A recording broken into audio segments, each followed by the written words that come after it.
Oh papa lipamboli ya libala eutake pai na yo lipamboli ya libala ezali likambo na tango yo balisaki Ester ezalaki tango na ye obalisaki Rite ezalaki tango na ye lelo mpe tango mimi obalisi ye tango na nga mpe ezali cause no ya stérilité wana mama ezalaki na vie ominaki yo moko te reproché de quelque chose basé na olongola otambola mabe to ezalaki peut-être na famille moko okotaki famille wana nde ezalaki bien te nde bakoma yo kobundisa o cause nango ezalaki nini biologie tikala kozwa zemi te ata na ndako ya libala baminganga balobaki nini baminganga comme la science est là bazwaka toujours baraison oh tu as des trompes bouchées on a essayé de déboucher ça n'a pas marché tu as tel et en fait de compte bon c'est Dieu qui doit faire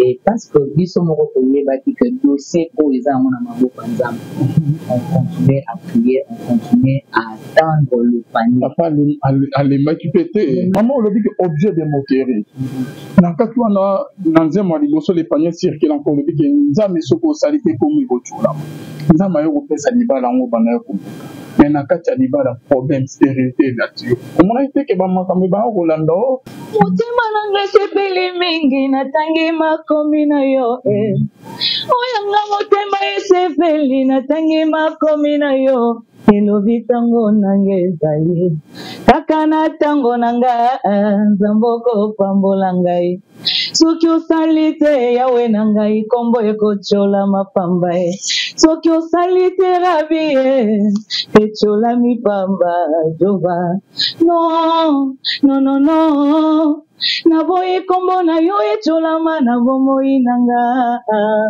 oh non non non non non non non naboyi kombo na yo etiolama na bomoi nanga yebisaka nzambe so osali te kombo na yo etiolama c'est-à-dire lokwa no nakufi te esili nango te mais so okenga na ke lilita na se na mokili ya bato oyo na longwe na humiliation kombo ya nzambe etiolama vie nanga mobimba je servi Dieu mais na komo na kufi pe elo moko esami te maintenant na mona te moyenge bena bwaka Bible lobi yango je n'ai jamais vu un juste abandonné ni sa postérité mendier le pain so servi nzambe surtout dans le vrai surtout dans la justice jamais jamais jamais au bwaka mape jamais bana na yo na sima na yo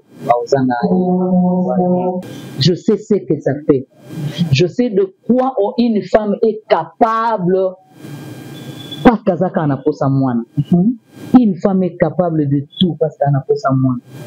Il y a des femmes qui sont prêtes à signer même le pacte avec le diable parce qu'Azaka n'a pas sa moine. Alors le Seigneur a permis qu'elle n'a pas eu la douleur.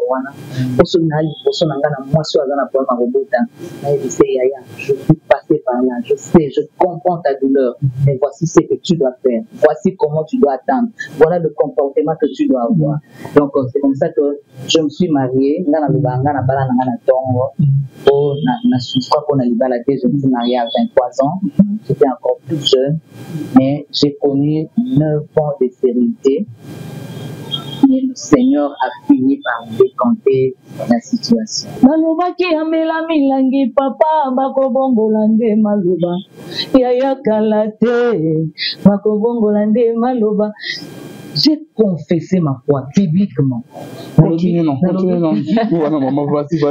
Balobaki Amela Milan. Balobaki Amela. C'est comme ça qu'on m'appelait, non? Amela Milan. Na belle famille peut passer monter na yo. Ba master na café. Balobaki Amela Milangi yaya bakobongolande maloba. Ouais, tout ça. Mais baluka kayo kutuba témoigner basi nyonso no bondela pona bango bota. Donc c'est un témoignage qui m'a fait du bien, je l'ai écouté seulement hier. Et pendant que tout cela se passe, maman Georgette yé moko a obotate. Mais na okendo yemba batu baozwa bana et tout. Pour dire que le Seigneur a permis ça parce qu'il voulait que j'ai quelque chose à dire. Mais bon, dans l'équipe Sarango, si on a lobby qui est facile, ça sera du mensonge. Ce n'était pas facile, mais le Seigneur m'a beaucoup soutenu. La parole de Dieu m'a beaucoup soutenu. Ce que je peux dire aux mamans, aux couples sans enfants jusqu'ici, apprenez à confesser la parole de Dieu. Quand au moment que je suis au bout, yo moko zala na façon moko boza komi benga gata mbato ba abota kati na zalo bate ezate ke na bota kati na boti na mite il y a une différence entre moi sur abota kati na ya boti na mite moto aboti na mite c'est question de temps mais moto abota kati ça ka bota kati donc la parole de Dieu me dit qu'il y aura pas une femme stérile lokola na liloba na nzambe nde moteloba qu'il y aura pas une femme stérile donc tout celui qui est dans la maison de Dieu. Si tu fais partie de la maison de Dieu, don't worry. Au bout de les cambier temps pour la yo. Okolo papa koyako futanga inanya koboya. Okolo papa kotombola Georgette nanya kokitisa. Okolo papa kopesanga bana. Tanyako botola bango Yesu ngana kozela yo yaka osalelanga Yesu ngana kozela yo yaka osala yawe tamolinga kutombola moto otunaka nani lokola yo otunaka moto te nani akopekisa yo ngana kozela yo yaka otombolanga chamanga na kozela yo yaka osala Patelemi yo kotelema na suka balobi yo koloba na suka oliloba na yo yango nde ya suka oh papa sunga ngai oh yawe elikya na ngai ezali se na yo mosungi na ngai oh atambonge ye eleki makasi papa nabanga te oya benganga zala bomoi ayebinga ya Yesu ayebinga bana bonzambe na bonzambe lo lezo kuta Yasika eye mwana Congo bien si max yelibiso solution pour nabo kasi ya papa ozo souffrir na hémorroïdes, constipation, éjaculation précoce, insuffisance ou impuissance sexuelle. Bien si max, c'est la solution à tous vos problèmes. Un produit traitant mais non stimulant, renforcement de la puissance pour maman Sepela.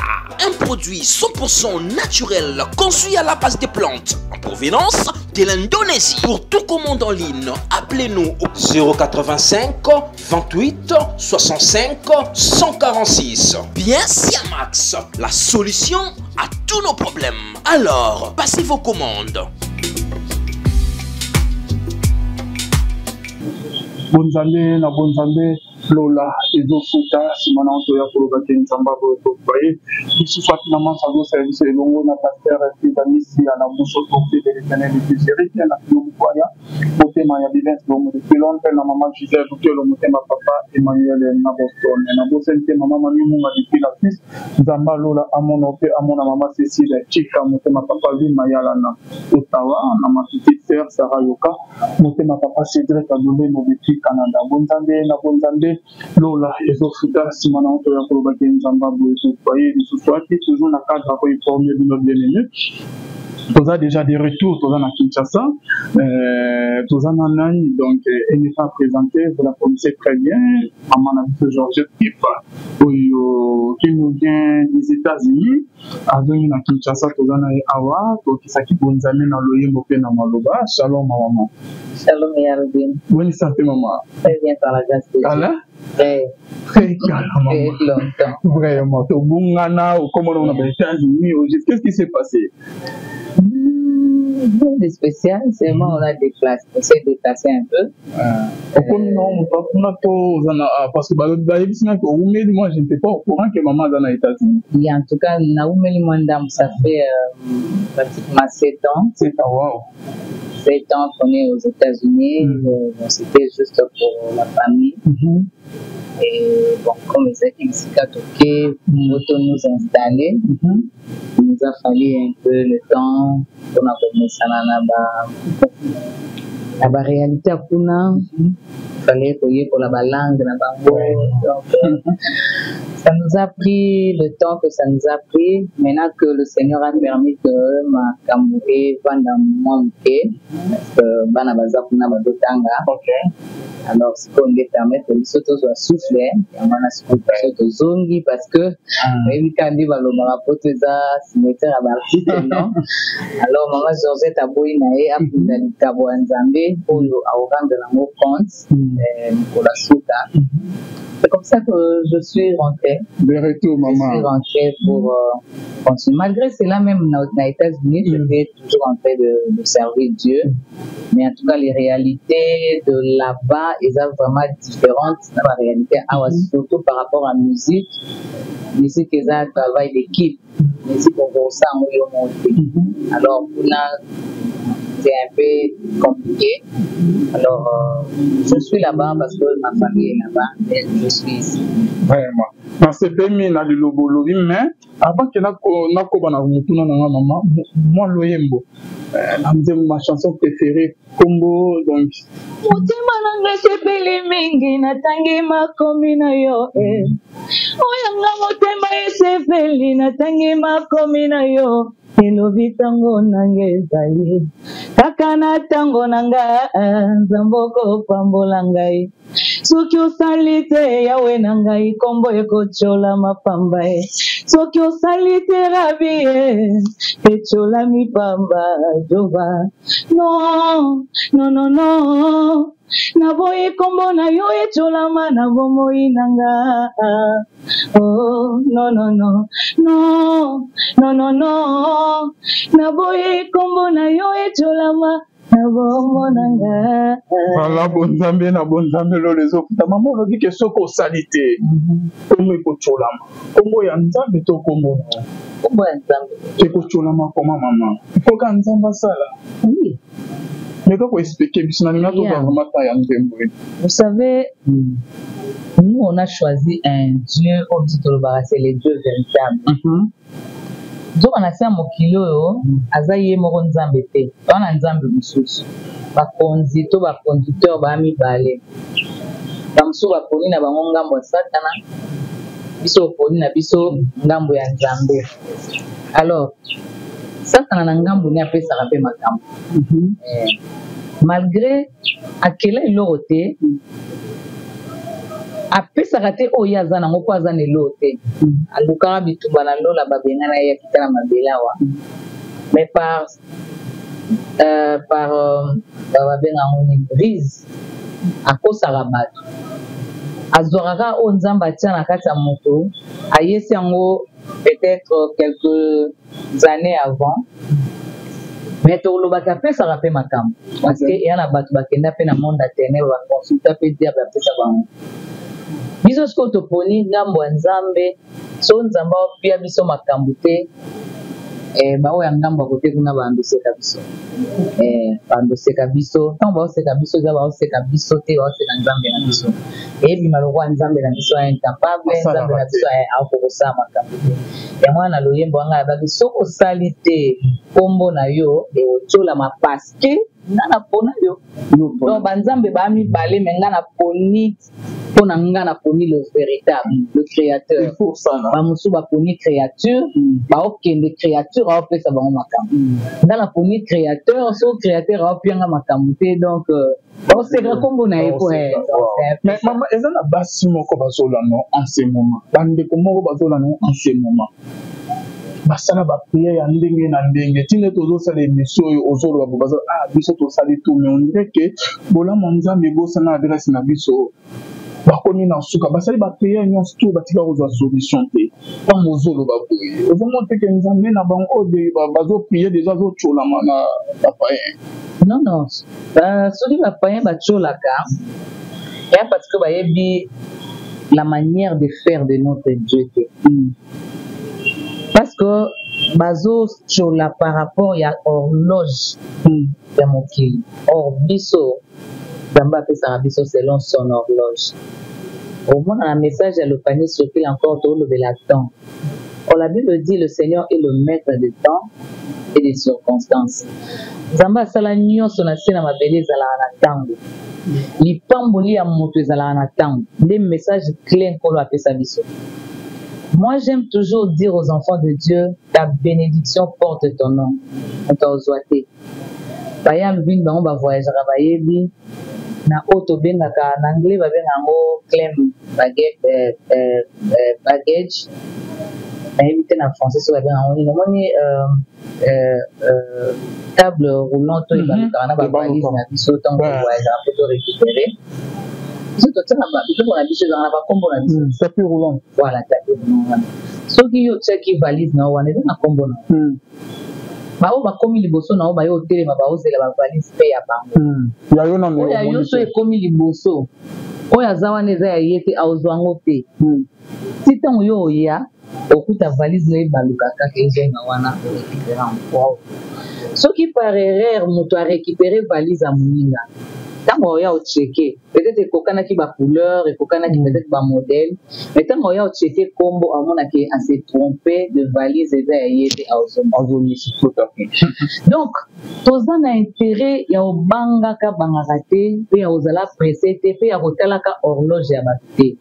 Bato baseka baninga parce que baotala horloge ya mokili, amona akomeli abali na onte, akusi 40 ans abali na onte. Mais moi je connais des gens qui se sont mariés à 50 ans comme des jeunes filles. Et le Seigneur, quand il te donne quelque chose en retard, selon Bisso, parce qu'il n'est pas dans Zambé en retard, et pas en Zambé, c'est le moment favorable. Quand le Seigneur te donne une bénédiction au moment favorable, oh yaye, a aussi que l'opé temps, il y a aussi un amour. Et en gros, on a battu Moussou, à côté de l'ibala avant, ma juste à peine à l'ibala té. Moussou à côté de l'ibala en retard, ma c'est fait l'ibala. Donc ça ne sert à rien. Moussou à côté de l'ibala, na avant na boti pété muto yo kota libala après ye aboti ya yo bota sima e koma ke muto abala ki na sima na ye makomi na bana ya mikolo koleka ye muto abala ka kala na bana ya mike. Donc ça dépend de Dieu, ça dépend vraiment de Dieu.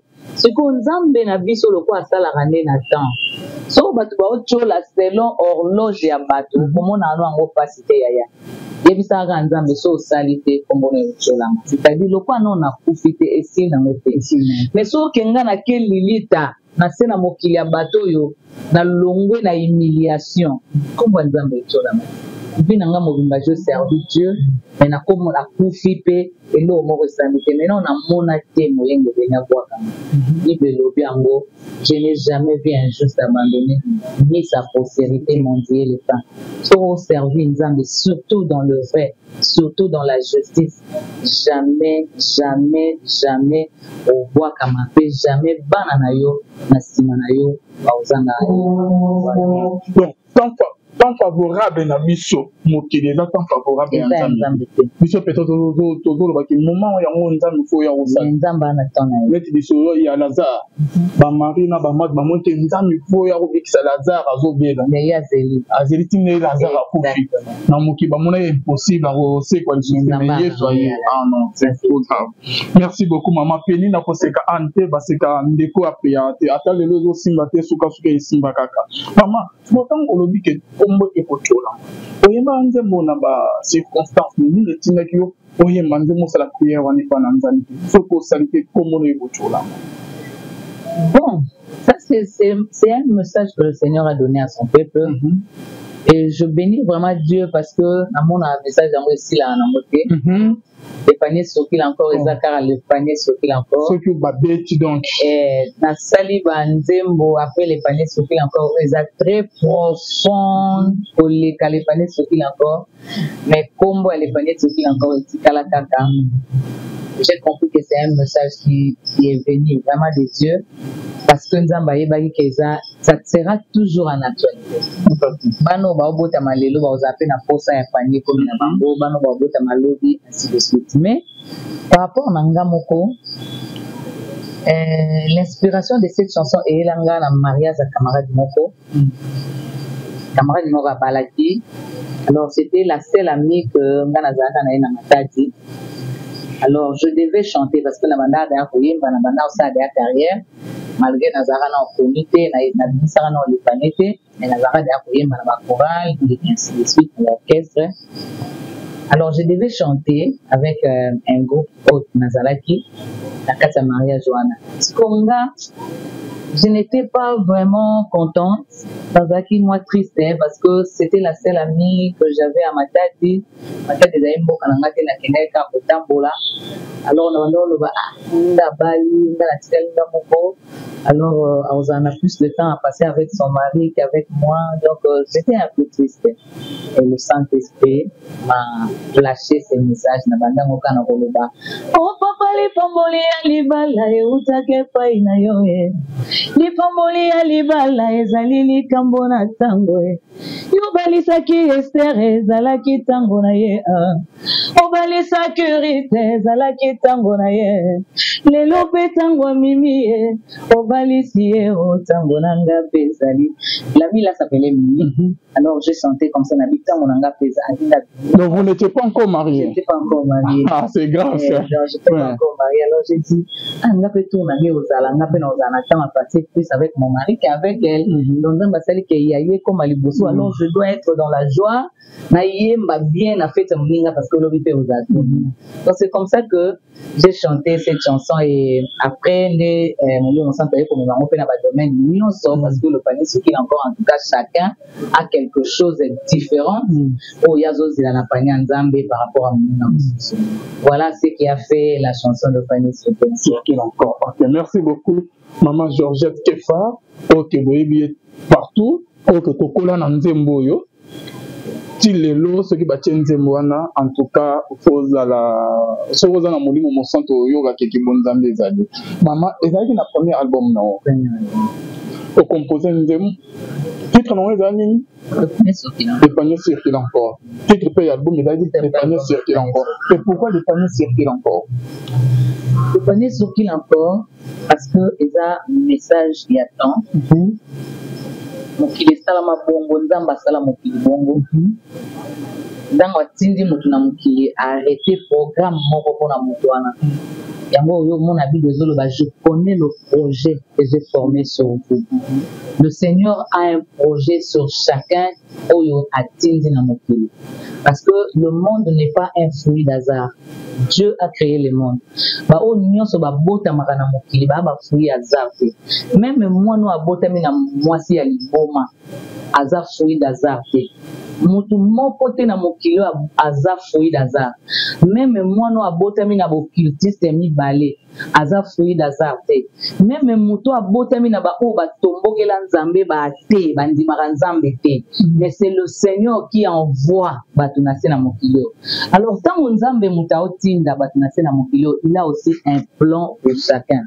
Et ces plans-là pour chacun, avec pour réaliser en gros selon le timing que lui-même a arrêté pour la personne. Donc chacun a un timing de bénédiction, a un timing d'évolution devant Dieu. Mutuna mutu bamususu selon biso lipambo na bango yé un peto otoloba bamusu bazwa na tongo bamusu penza mbazelisi bango midi bamusu pe na ye na tour bakokwa ezaka batu.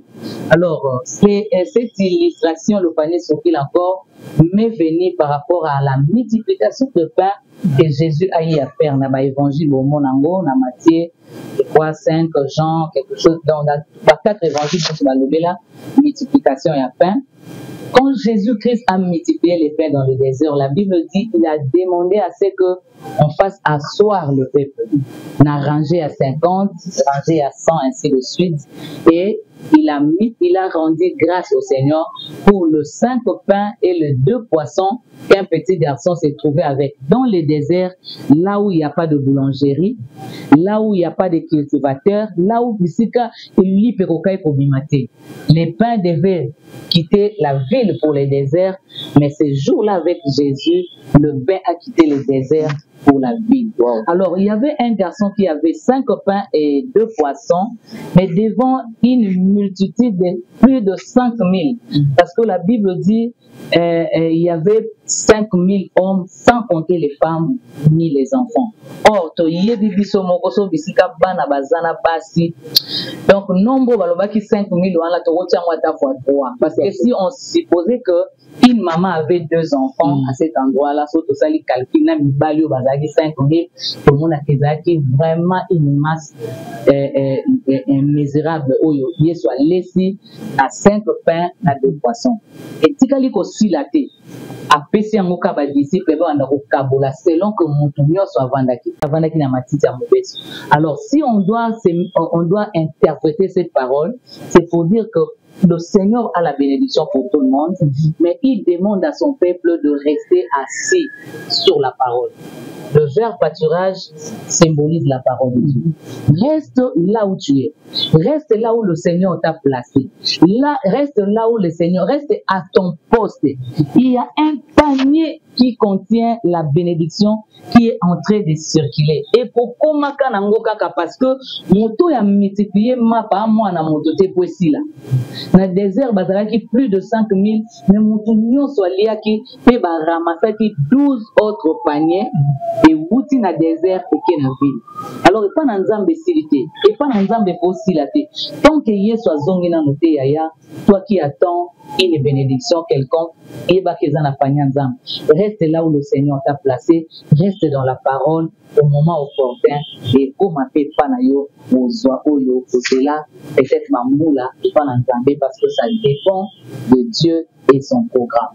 En tout cas. Nzamba bosani yote zana tanae tanae pe na saison on nzamba lola ya kokanisa yo mama obimisi album Ozaï, au balagi déjà auto et d'ailleurs avant mariage. Non, elle disait que on attend inspiration et l'ina nazali non pour bien le bas. Mais tant que pour Bima, j'étais déjà mariée. C'était en 2006. Ok. En 2006, maman, j'étais déjà mariée. Ah, ok. Je vois. Merci beaucoup, maman. Donc, promesse et lundi, réalisation et promesse. Ok, tout à fait. Dans quel épisode, combien de chansons, combien de titres? Le premier album de Maman Georgette contenait 9 titres. Donc, Ozaki n'a le panier, ce qu'il a encore le quoi titre de la chanson et de l'album en même temps. Ozaki n'a chanson qui s'opposera au Batu Balinami. Mokolo Papoko Yako Fotanga Inanyako Boya. Cette chanson-là, on avait Otikali Nzambe, Otikali Nzambe. Il y avait Objet des moqueries, il y avait Natatola. Il y avait Je serre ta parole dans mon cœur. Il y avait la chanson Molile Boya Kinga. Et quoi encore Father, un cantique d'adoration. Et puis, je crois que c'est 9 déjà, non? Je sais pas si c'est qui, vraiment, ça fait tellement longtemps.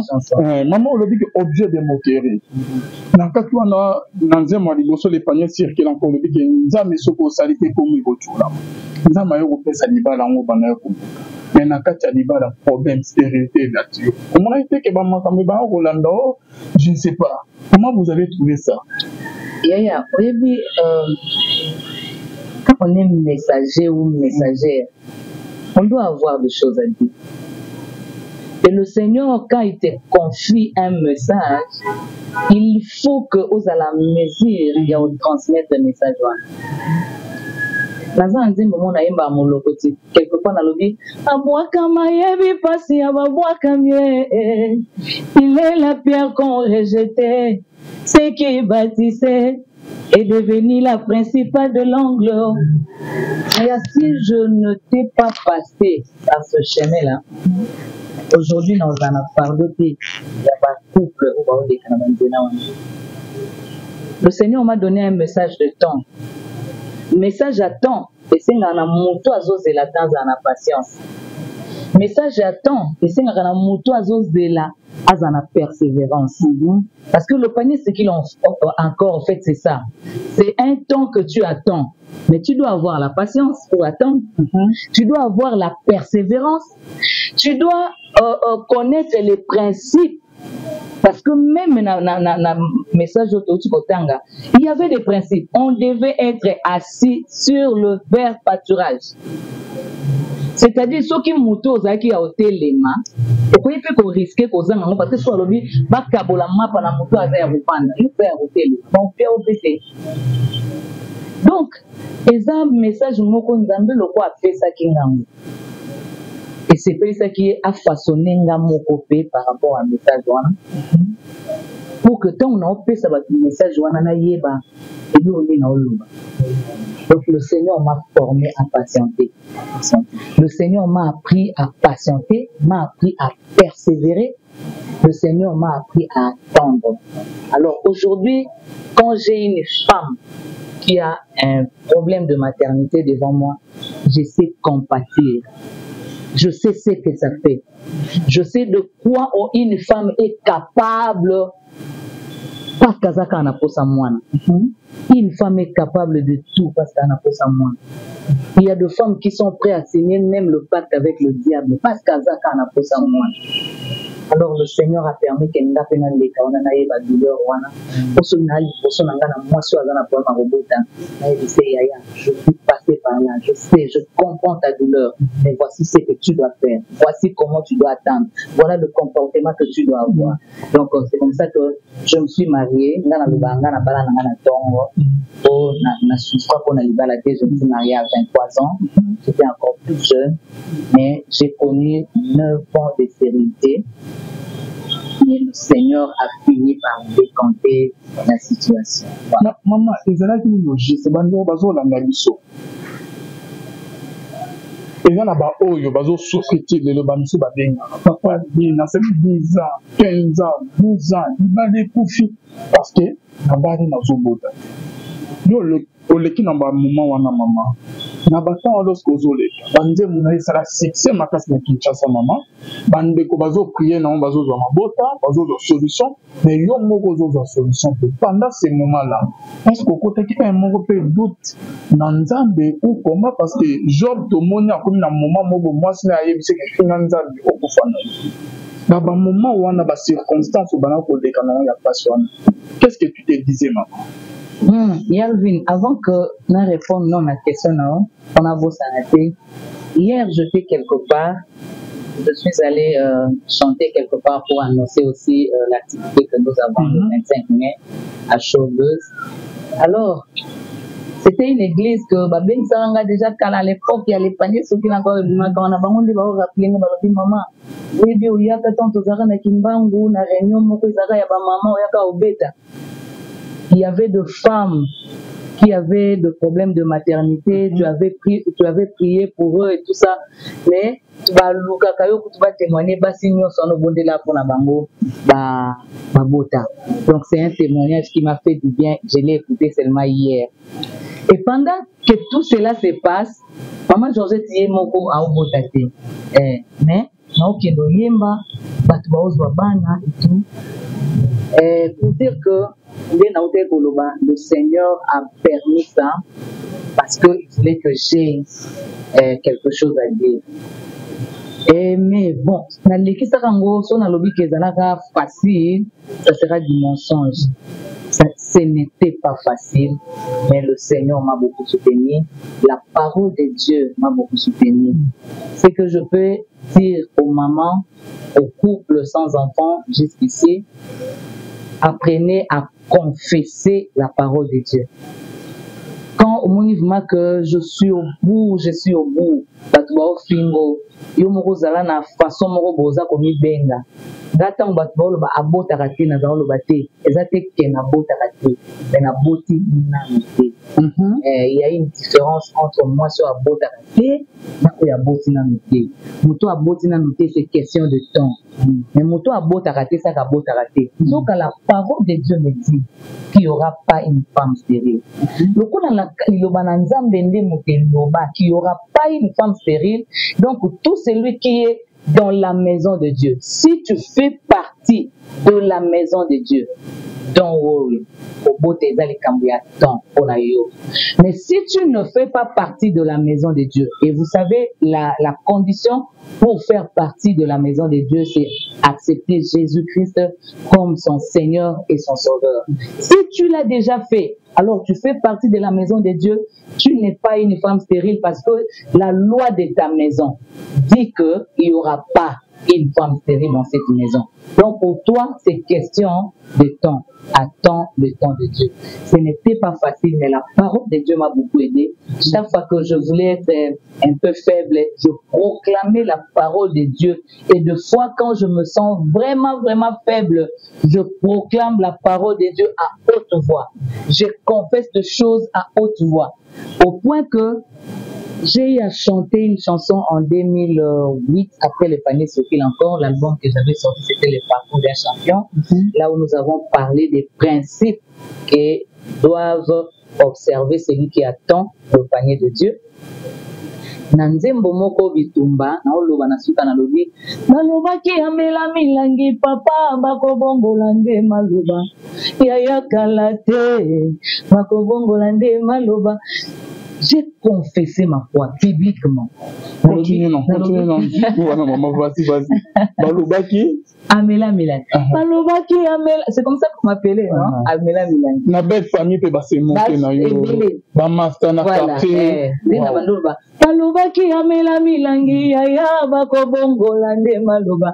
Parce que na olobela passage oyo l'apôtre Paul azo voyager ba comme na l'île de Malte sikanyo essuyer ba uti non koleka na ba trouble ya navire ngezinda et tout mais malgré cela il y a eu seulement la perte du navire mais muta kufakite tant va que de l'autre côté wando yoto la moto il y a eu un vipère qui est sorti qui a pris Paul na liboko.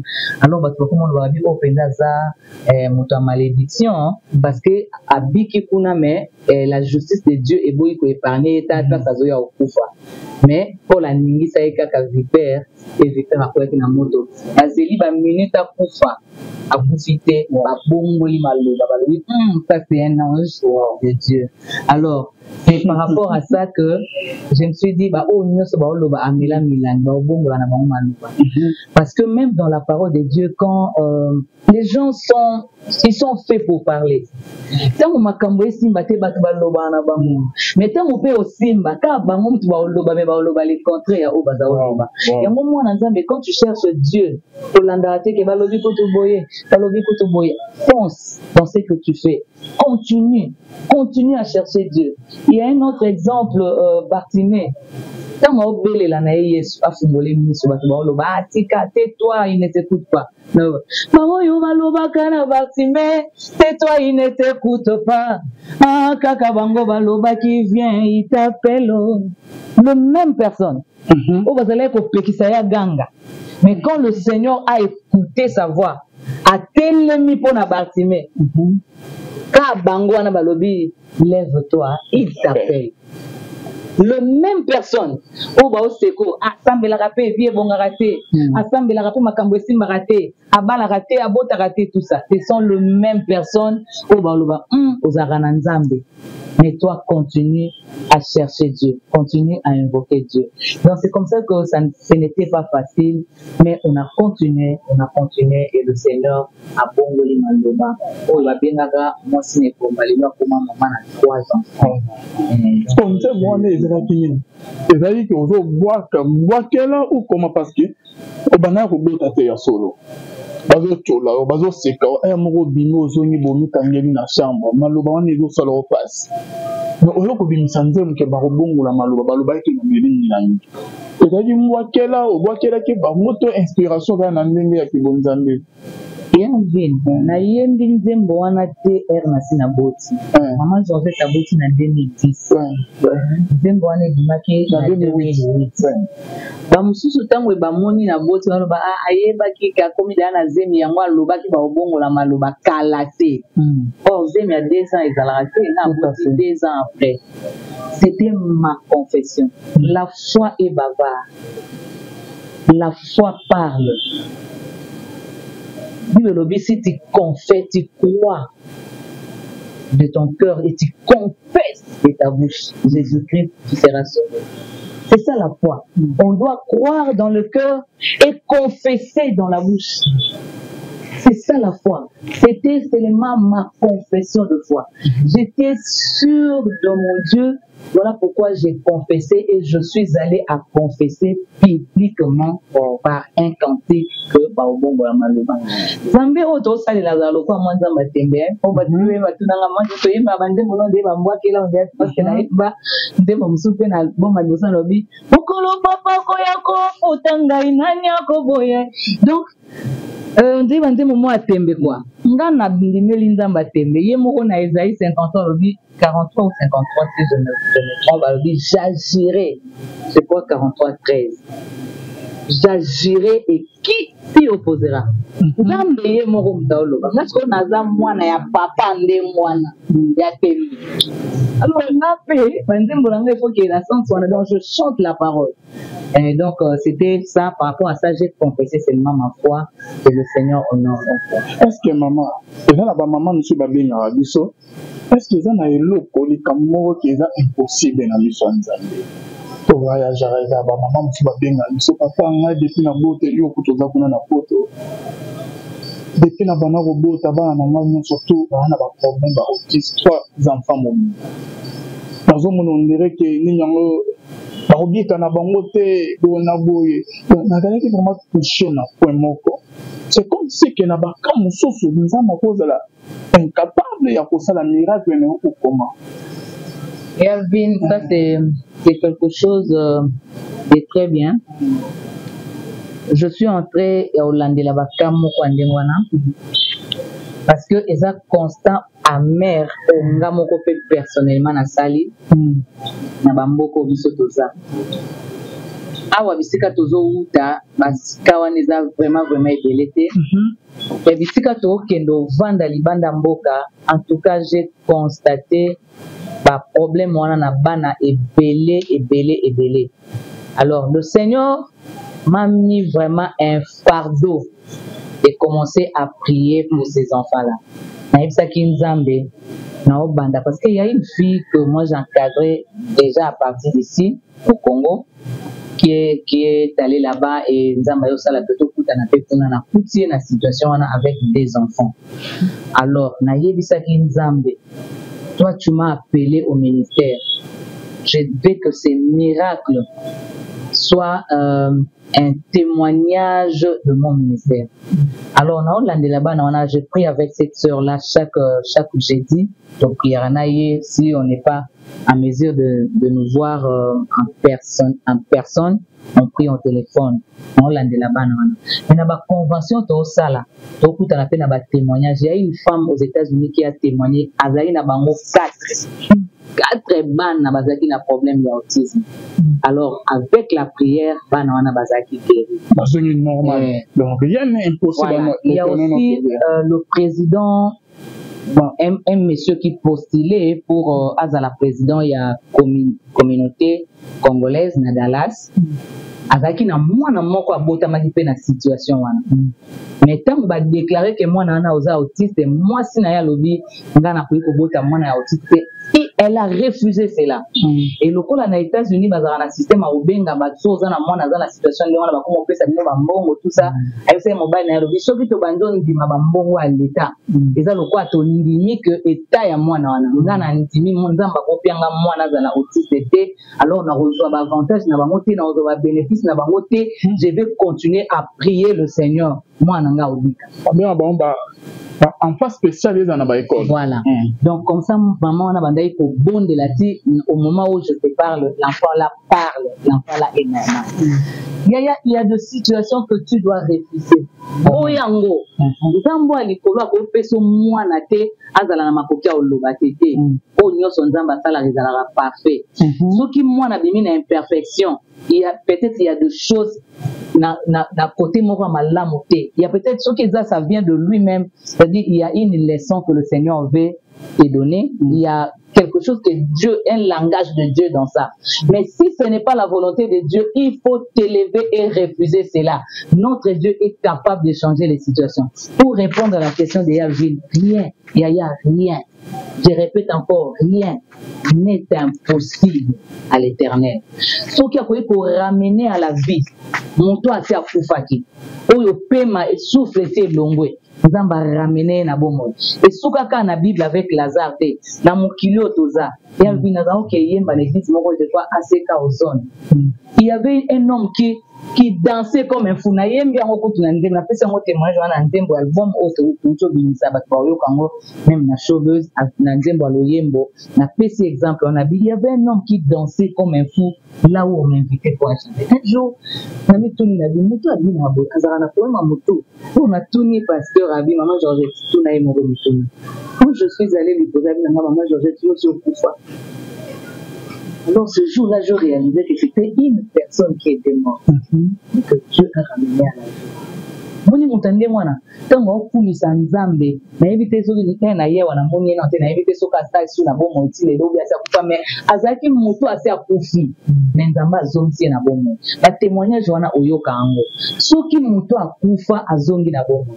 Bongo mwana azondo bate, ponzamba lobise. Mwana mutu esala bien te ponzamba zongi sa mutu. Yaya, continuez à croire. Rien n'est impossible à Dieu. Au monde peut lequel yo moko pokate. Buka basai nanzam. Maman Georgette est là. Il y a une bine en plus ça vient numéro nanga so bobengie. En plus ça vient numéro nanga. Tout ba o baza na États-Unis. Maman Georgette est aux États-Unis. Pour Luka maman Georgette. To lele lanzam, ce n'est pas maman Georgette qui va agir, mais to lele lanzam jusqu'à ce qui va agir. Na mona yesu na zamba kami bale na Hollande là. Na yesu nzambe na otika ke so banana na bandi. Alors mission de deux fois to zala pressé, au bon délai 2 fois 3 fois 4 fois mon loko changer to bina tiki na nzamba osana. Non non. Aussi longtemps que na mon loko na olukate. Je ne laisserai pas Dieu. Merci beaucoup. Merci la maman Georgette Kepa. Maman, avant que tu aies ma solo qui est allé dans showbiz, question nanga ya sou que ezali que obali na 23 ans. Oyoko bota na 32 ans, 9 ans après. Yesu na Bible ba lakise mwana moko na Bible. Ba bi mwana abotani aveugle. Avec hein? Ezali lisumu ya ye moko to masumu ya bapara na ye. Yesu alobi ezali volonté ya Nzambe na vie na mpona ke Nzambe a se manifester un jour. Ko problème no ya stérilité maman. Ezalaki cause nango ezali parce que obalaki mwana moke osalaki vraiment pe éviter 23 heures mwana moke makasi parce que tout le monde a basi mikolo bazo sala ba yo osalaki na vraiment vite. Cause no ya stérilité wana maman ezalaki na vie ominaki yo moko qui te reprochait de quelque chose basé na longola otambola mabe to ezalaki peut-être na famille moko kotaki famille wana nde ezalaki bien te nde bakoma yo kobundisa o cause nango ezalaki nini biologie tout concours au bien de ceux qui aiment Dieu. Bitumba ezalaka nango, nous ne pouvons pas ignorer le diable, hein. Le diable existe. Mais diable azalaka na nguya na vie ya mutu. Bondoki ezalaka na nguya na bomo ya mutu tant que le ciel n'a pas encore dit le dernier mot. OK. Soki lo laisser lobi oui. Yaya. Ezalezalaki sorcellerie ya famille. Ezalezalaki diable nda telemelaki likambo wana. Soki nzamba lobi oui. Oui, nzambe changeaka loi. Même si moto azalaki maudit et que alongola bazemi yango nde eza cause soki asala soki makambo nini asala soki baparte na monde ya ténèbre yango nde ezalaki cause mais soki lo letelemi eloba oui mpona moto wana le oui du ciel, le oui de Dieu annule la malédiction. Le oui de Dieu annule la loi. Laisse-moi te dire, dans la parole de Dieu, c'était interdit au salam miracle pour la sabbat parce que le sabbat c'était une loi qu'on ne pouvait pas briser. Mais le jour où Jésus-Christ a continué à la synagogue, a continué à Mosmora courbé pendant 18 ans. Le Seigneur l'a guéri, a redressé. Alors, comme il y avait des discussions, comme pour être acquilé, mon amour, il faut voir un jour pour se faire guérir, pas le jour du sabbat, c'est une loi, tout ça. Jésus a posé une question, il dit non, mon ya sabbat, vous pouvez voler sabbat, pas na binote. Ce qui ne pas na yo a dit na mai pour la sabbat, yo au communisa été. Alors, moi, en Abraham, cette fille d'Abraham, que le diable maintenait captif pendant 18 ans, na guérir yete. Alors sachez que le Fils de l'homme est le maître du sabbat. Comme le sabbat c'est une loi, donc le Fils de l'homme est le maître de la loi. Celui qui est le maître, c'est celui qui a fait la loi est capable de briser la loi. On brise une loi par une loi. Et Jésus-Christ a brisé cette loi par la loi de l'amour. Il est venu donner la vie par la loi de la vie. Il est venu donner la vie. Ici, quand nous sommes dans la loi ya kufa, peu importe ma cause, mais le coup là, il y a qui fait ça bon monde. Il devait annuler la loi de la mort par la loi de la vie. Ya vu na yembi yango pe na nzembo album oyo yeko bimisa bana nzambe bazelango vraiment parce que maman Georgette a chanté encore la parole. J'ai chanté encore la parole. Il y a une chanson auto bengi l'alliance na kati ya lolembo eza na bisika to loba kala yokoti na synagogue papa mokolo asaba devant la loi et de la grâce, bien-aimé dans le Seigneur, l'alliance triomphe kakaka. Le combat de la loi et de l'alliance, ce jour-là dans la synagogue, l'alliance a triomphé. Donc, toujours la loi et l'alliance. Loi et lobby au beau tate parce que au longo la rabasem. Loi et lobby au beau tate parce que ba koko ya ba koko na yo ba sacrifiaka déjà ma bota. Mais quand une autre loi est venue avec Jésus, la loi de la vie, so Yesu a télémé à lobby oui à Yesu et annulé la loi nyonso en ileba.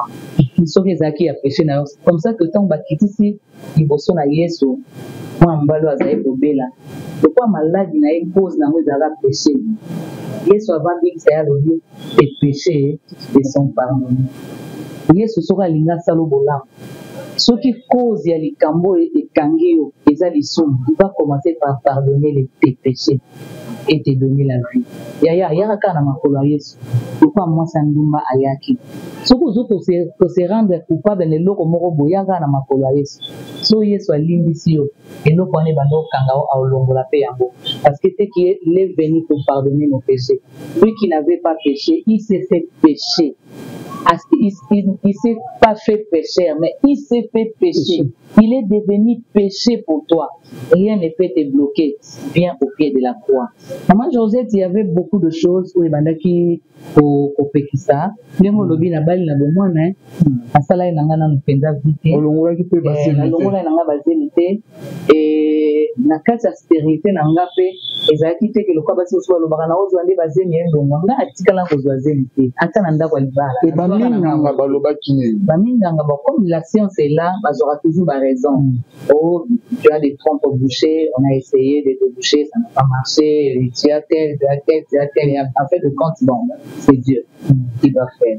Et parce que Bissomoro Koye bâti que dossier pour les âmes, on continuait à prier, on continuait à attendre le panier. Papa, les mains qui pétaient. Le man, c'est un homme de Dieu.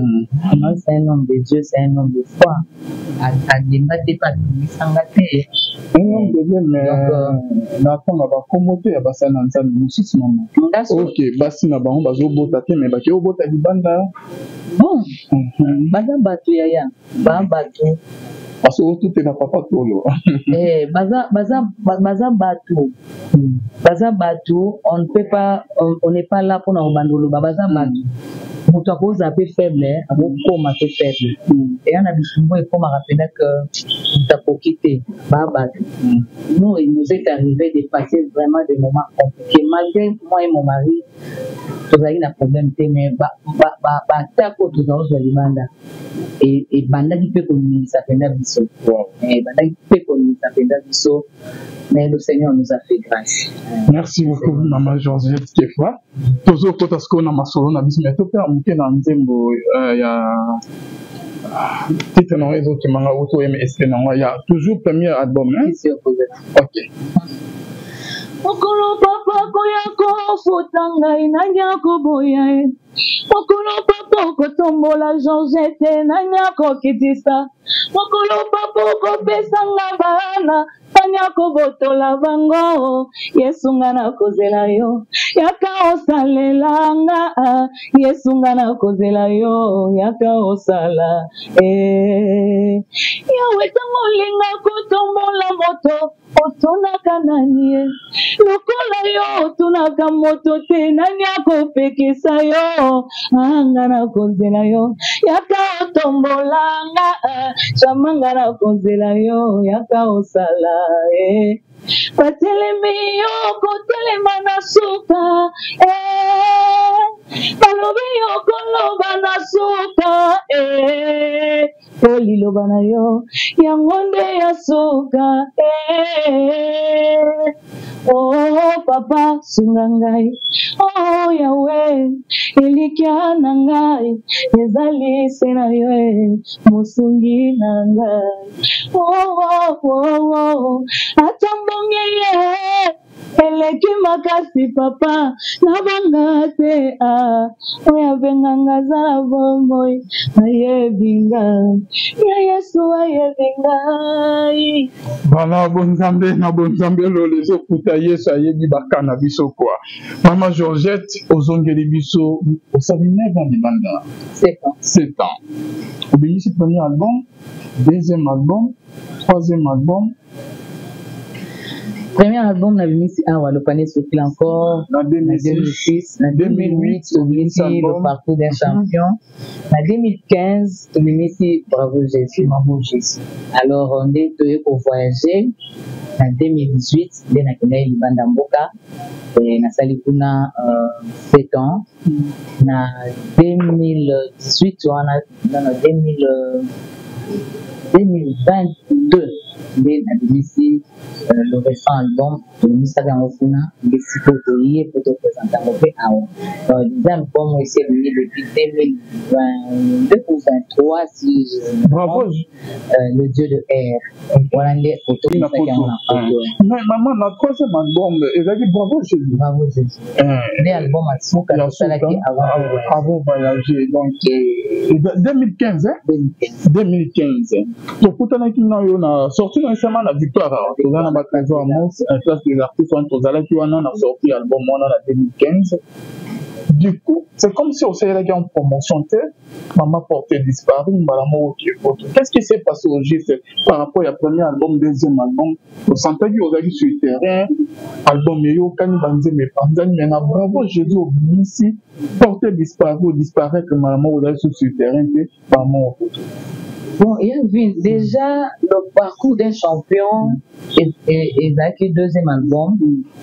Mais ce qui batali vont que même la promotion n'était pas bien faite. Mais le coup là quand il landana qui n'a le panier c'était encore 2006 2008 et ça là que batubayo quand au moins un peu parce que les gens étaient déjà en train d'attendre un autre album de Maman Georgette.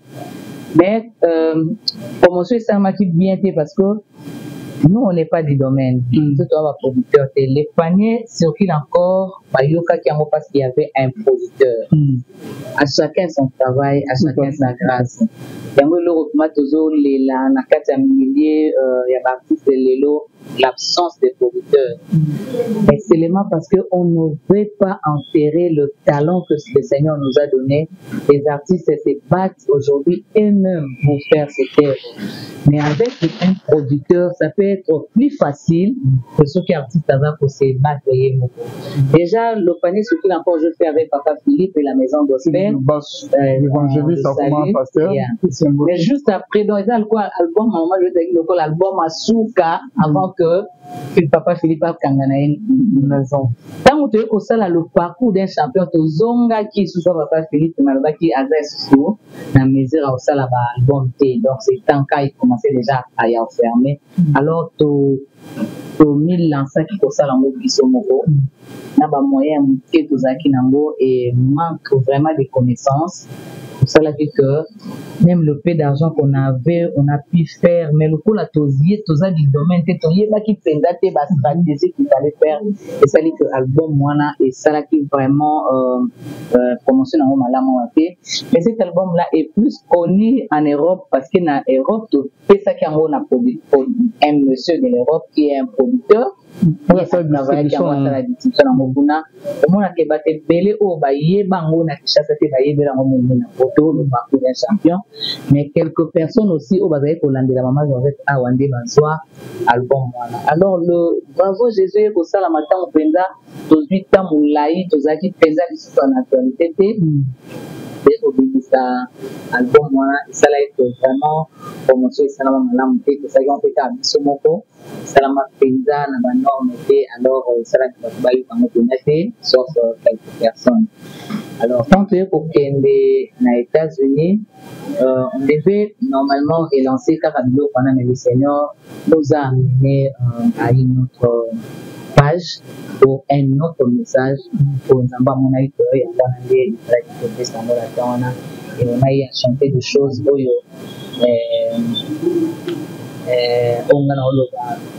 c'est vraiment un message qu'il faut pour le moment où le Bazar vraiment découragé par rapport à l'église parce que la chanson phare de ces nouvel album Dieu de R opéré pour présenter et le de l'église. Or aujourd'hui on a vraiment des problèmes sérieux par rapport à l'église. Il y a des gens qui se sont découragés, des hommes de Dieu, des chrétiens. Il y a des gens qui sont restés à la maison, à l'église au sein de la tête de l'église parce qu'il y a eu beaucoup de problèmes.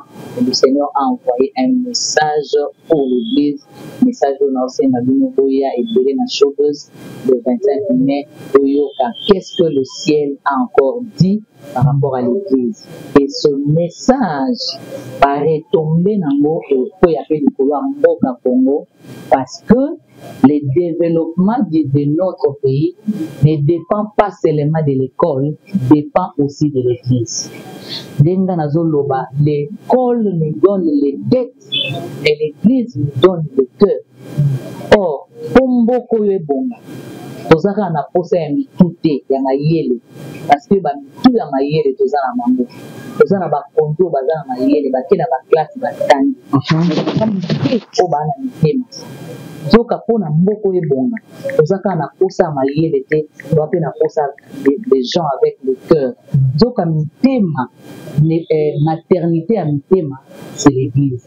Alors venez écouter le message que Dieu a donné pour l'église qui aura aussi des retombées sur notre pays, le Congo. En tout cas, merci. Combien de titres? 7 titres. Donc, pour découvrir encore un showbiz. Ok, sortie officielle déjà l'album. Toujours présenté en haut, ma showbiz. Et puis, sortie en haut, tu verras déjà pour ça, un voyage passé, tout le monde sera déjà. Et ce que il y a des photos présenter le message publiquement. Et bon, total la suite. Et bande ko bazana pour ça rejoindre bazande. Le même jour, le même jour la showbiz, donc tia la flash, la CD, message on a tient au moment de la showbiz pour présenter quelques titres.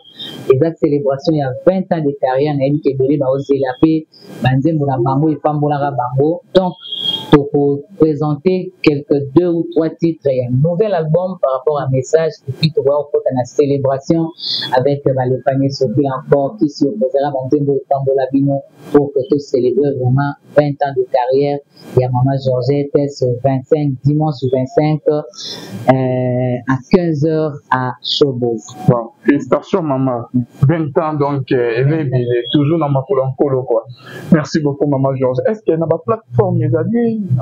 Il y a une plateforme les alliés déjà. En tout cas ma plateforme sur Spotify, iTunes, YouTube, banzem déjà sur vos petits albums Dieu de R, Maman Georgette Gueva, au Kuta banzem et puis en image, tu vois, il y a 3 titres en image, l'incomparable, Ecclesia, le message que le Seigneur a donné à l'église, et puis Loyembo Keseni sont les 3 titres qui sont déjà en image sur la chaîne chaîne YouTube de Maman Georgette Kefa officiel sur le côté kuna au Kitabandembo Yasika kuna Ekina Bandembo Péaka. Merci beaucoup, Maman Georgette. Et ça, quand la showbiz? Le 25 mai, c'est un dimanche. Dimanche 25 mai à partir de 15h à showbiz. Donc, biso tout au coup, ça donc, il y a participation $20. Donc, ils allaient bien, ma carte, tout le monde, maman, la billet est déjà disponible dans showbiz de Ozambo. So, Bobengi biso pe na numéro, Bobengi à Lubin, après Sabino, on a biso, Bobengi. Voilà, tout ce que tu n'as fait, merci beaucoup, Maman Georgette Kefa, d'être venue pour ce pays vraiment. Tout le monde a depuis 2015, tout le monde a une ressource, maman. Dans ce pays, tout le monde a eu message à sous des amis, maman. Message à Souka, Eza, Koyem Saba, n'entendez, ne désespérez pas tant que vous couchez la vie. Ayebisi lisusu okima ecclesia te a cause ya biloko ozoyoka nga nalobi na kati ya loyembo wana mpona pesa omo elengi nalobi Yesu Kristo nde moto ecclesia eza nzoto non jamais l'église ne mourra jamais oyo tozomona eza nango semipepe kala mingi te tembo ekozonga ezala oyo tomoni na bareseau sociaux bapublication toomona jour et nuit eza mipepe ebon église te yo oyo oza église sache que le Seigneur est venu par ce message te restaurer parce que église eza nano plateforme te église eza nano immeuble te bâtiment te l'église c'est d'abord toi et moi tant que sangani nde tosala l'église. Alors si le Seigneur veut restaurer l'église corps de Christ, il commence par ta restauration. Le Seigneur est venu te restaurer. Alors on a fait ce rendez-vous le 25 mai à Showbuzz. Et un rendez-vous à bateau Nzambalinga restauré. Rendez-vous à bateau Nzambalinga consoler mitema. Rendez-vous à bateau Nzambalinga à rétablir parce que tu es le Dieu de air. Le Seigneur m'a dit de dire à son peuple, revenez en moi et je reviendrai. Et quand le Seigneur revient dans la vie d'une personne, il vient avec la restauration, il vient avec le relèvement, il vient avec le remplacement, il vient avec la résurrection pour tous ceux qui étaient morts, il les ressuscite, il les ramène à la vie. Donc, barré, oyo accompagnera Nzambe, tant que vous avez Nzambe la vie, Nzamba zongi, azongeli yo nyonso bayibaki, nyonso ebumbaki. Tozangate na Showbuzz le 25 mai à partir de 15h de bato bandi concert mais basale ekofungama déjà avant 15h liaka na avant po ozwe sika na yo ya malamu ya célébrer Nzambe. Le panier va circuler et le rendez-vous du panier c'est le rendez-vous de la distribution. Je ne sais pas ce que tu attends de Dieu mais ça sera ce jour-là dans un panier qui serait en train de circuler. Zanatina ozangate bao bolinga ba contacter pe biso numéro na biso eza pe eza numéro ya banda ya mboka usali +1 857 247 56 54 ou bien au bengia avec na numéro wana à côté ça nous va coordonner et Maman Georgette et on va parler. Je vous attends nombreux à Showbuzz que le Seigneur vous bénisse. Merci beaucoup, maman. On est béni. Merci. Nabilo Nyosu Bolanda Gibiso Bonzambe, Nabonzambe, Lola, Isofuta, Simonanto, Yakobaki, Nzamba, Boetou. Vous voyez, les soit maman, ça vous servir. Partagez la vidéo et vous allez bien ma case pour mon année de 25. Mais la showbiz, à partir de 15h, nous sommes tous au Zalana, au Nzambe, et vous allez au rendez-vous avec la servante de l'éternel, maman, Georgette Kefa. Bye. Maternité à Mitema, c'est l'église. Alors venez écouter le message que Dieu a donné pour l'église, qui aura aussi des retombées sur notre pays, le Congo. En tout cas, merci. Combien de titres? 7 titres. Donc, pour découvrir encore dans Showbiz. Ok, sortie officielle déjà l'album. Toujours présenté en haut, dans Showbiz. Et puis, sortie en haut, tu auras déjà pour ça, un voyage passé, tu le sera déjà. Il y a des photos présenter le message publiquement. Et bon, total, la suite. Et Bandeko Bazana, pour ça, le même jour, la Showbuzz, donc, la flash, la CD, message on a tient au moment de la Showbuzz pour présenter quelques titres. Et cette célébration, il y a 20 ans de carrière, on a dit que Bélé va oser la paix, Banzé Moula Bango et Pambola Bango. Donc, pour présenter quelques 2 ou 3 titres. Il y a un nouvel album par rapport à un message et puis tu vois au la célébration avec le panier Sophie encore qui s'opposera dans le Tambolabino pour que tous célèbrent vraiment 20 ans de carrière. Il y a Maman Georgette ce 25, dimanche 25 à 15h à Showbiz. Wow. Félicitations Maman, 20 ans donc elle est toujours dans ma colo quoi. Merci beaucoup Maman Georges. Est-ce qu'il y a une plateforme mes alliés? Il y a une plateforme mes alliés déjà, en tout cas ma plateforme sur Spotify, iTunes, YouTube, déjà sur mon petit album Dieu de R, Maman Georgette Gefa, au et puis en image, tu vois, il y a 3 titres en image, l'incomparable, Ecclesia, le message que le Seigneur a donné à l'Église, et puis Loyembo Keseni sont les 3 titres qui sont déjà en image sur la chaîne YouTube de Maman Georgette Kefa officielle, sur le côté qu'on a au Kitabanzembo, Yasikapuna et Kina Banzembo Péaka. Merci beaucoup Maman Georgette. Et ça quand la Showbiz? Le 25 mai, c'est un dimanche 25 mai à partir de 15h à Showbiz. Donc, biso tout au cours donc, il y a participation $20. Donc, ils allaient bien, ma carte, tout le monde a maman Carabou. Ils sont déjà disponibles dans Showbiz de Ozambo. So, Bobengi biso pe na numéro, Bobengi Alvin, après Sabino, on a biso Ozambo. Donc, voilà, tout check pour tenir pour la maman. Merci beaucoup, Maman Georgette Kefa, d'être venue pour ce pays vraiment. Tout le monde a depuis 2015, tout le monde a une ressource maman. Dans ce pays, ce qu'on a eu, message à sous des amis maman. Message à Souka, Eza, Koel Saba, n'entendez, ne désespérez pas tant que vous couchez dans le pays.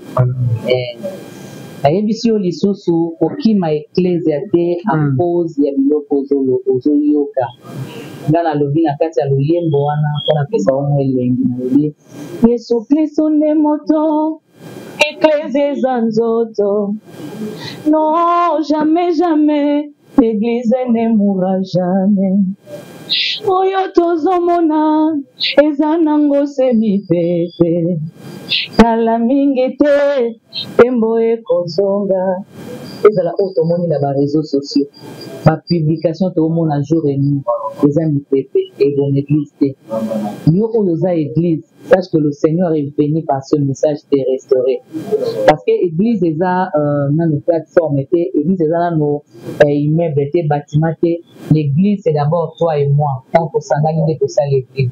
Alors si le Seigneur veut restaurer l'église corps de Christ, il commence par ta restauration. Le Seigneur est venu te restaurer. Alors on a fait ce rendez-vous le 25 mai à Showbiz. Et un rendez-vous à bateau Nzambalinga restauré. Rendez-vous à bateau Nzambalinga consoler mitema. Rendez-vous à bateau Nzambalingi à rétablir parce que tu es le Dieu de air.